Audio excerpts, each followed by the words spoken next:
Ça va être difficile de vous savoir sans évidemment revenir sur les nombreuses années de la Nouvelle Star. Vous avez eu un rôle mythique là-dedans. Les gens vous ont connu en tant que vous beaucoup là-dedans. Et pourquoi vous aviez accepté au départ? Et est-ce que vous étiez triste quand ça s'est terminé?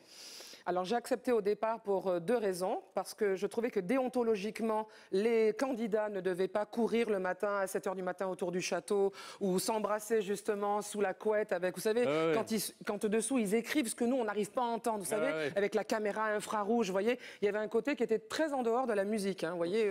Oui, des fois il y en a que ça les faisait chanter, mais ça n'a rien à voir. Pour d'autres raisons, oui, parce qu'ils avaient une Belle, 3 Sébastien, et alors je sais pas.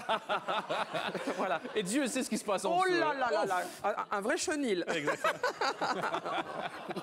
Et donc voilà, je trouvais que déontologiquement, j'aimais bien le jury que je ne connaissais pas, mais bon, j'étais assez ravie d'être aux côtés de Manu Katché, que j'avais vu plusieurs fois en concert, le batteur, quoi, vraiment très très bien. Et j'ai dit oui rapidement, l'argent c'était chouette aussi, il payait bien. Ça c'est toujours agréable l'argent. On va dire les choses comme elles sont.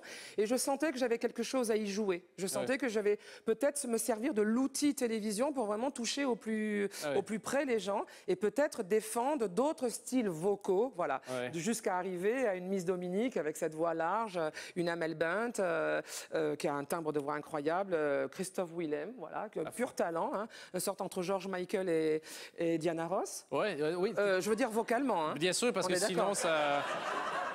Sinon, ça serait un peu compliqué. Et Julien Doré. Oui.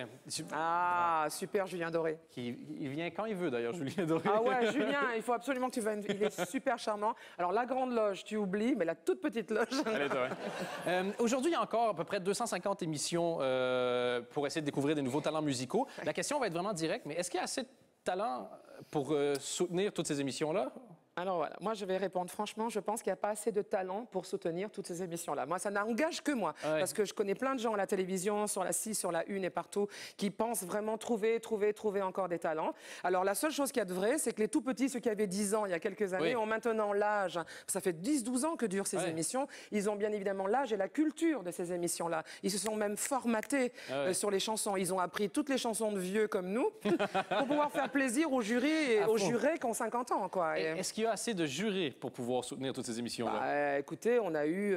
Zazie était assez contre à l'époque. 2003-2004, vous demandiez à Zazie si elle aimait ce genre d'émission. Elle avait un discours assez dur. Je comprenais qu'elle dise ça. Et je suis assez contente que maintenant elle fasse The Voice, puisqu'elle est rentrée dans The Voice. Non, c'est pas du tout une pique. C'est juste pour vous dire que tout le monde a évolué. Tout le monde a évolué, le public a évolué, les candidats ont évolué. Est-ce qu'il y a autant de talent? Peut-être pas en France. Je pense qu'il faudrait qu'il y ait plus de Belges encore qui viennent, plus de Suisses. Plus de...